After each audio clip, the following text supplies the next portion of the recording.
1990 वाला दिल्ली, 20 बरस का दिल्ली शहर।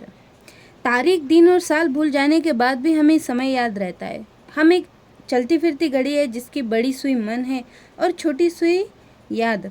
20 साल का कुमार आलोक नामक वह लड़का जिसको दुनिया बदलनी थी, बोध गया कि अपने घर से कसम खाकर चला था कि यूपीएससी क्लियर कर लेगा तभी वापस आएगा। जैसे मुंबई में लोग रंगीली दुनिया के सपने लेकर आते हैं कि एक दिन मुंबई के समंदर में उनके नाम की लहर आएगी और सब कुछ बदल जाएगा, ठीक वैसे ही दिल्ली में आदमी घुसता है कि इस देश को चलाने के सपने के साथ।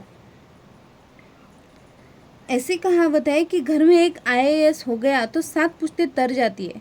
कुमार आलोक वही एक लड़का था जिसको यूपीएससी क्लियर करके दुनिया बदलनी थी। 20 साल की शालू अवस्थी नाम की तेज तर्रार, मुंहफट, बदतमीज, भिगो के मारने वाली लड़की, जिसके कांटेक्ट में जो भी आता था उसकी दुनिया बदल जाती थी। शालू ने अभी तक अपने लिए कोई तय सपना नहीं देखा था। वह जब हिंदू कॉलेज पहुंची तब उसे पता चला कि दुनिया में ऐसे लोग भी होते हैं जिनका एक लक्ष्य होता है। उसके लिए ज़िंदगी एक आसान सी कोई चीज़ थी। वह कहते हैं कि शहर की उम्र उतनी ही होती है जिस नज़र से आप उसको देखते हैं।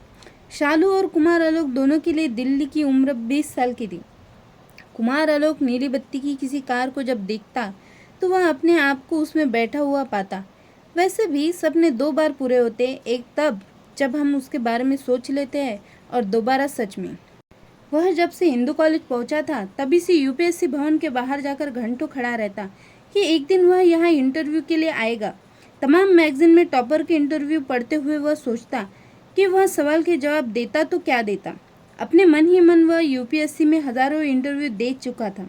अगर आलोक को पता चलता कि किसी ने यूपीएससी का इंटरव्यू दे रखा है तो उनसे मिलकर वह सारे सवालों के जवाब सुनता और अपने उन्हीं सवालों के जवाब बनाता इसीलिए क्योंकि बिहार का आदमी सवाल सॉल्व नहीं करता, सवाल बनाता है। उधर शालू पहली बार लखनऊ के माहौल से निकलकर दिल्ली में आज़ाद महसूस कर रही थी। यहाँ कोई फालतू की रोक टोक नहीं थी। वह पहली बार जब गाली देना सीख रही थी तो गाली भी लखनवी लहजे में बड़े ही अदब के साथ देती थी।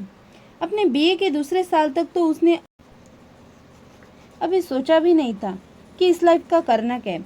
अक्सर लोग कुछ सही से समझ नहीं पाते कि उन्हें करना क्या है, वह सब कुछ थोड़ा थोड़ा करके देखते हैं। शालू को यहाँ आराम कॉलेज के थिएटर करने वाले ग्रुप के साथ मिलता था।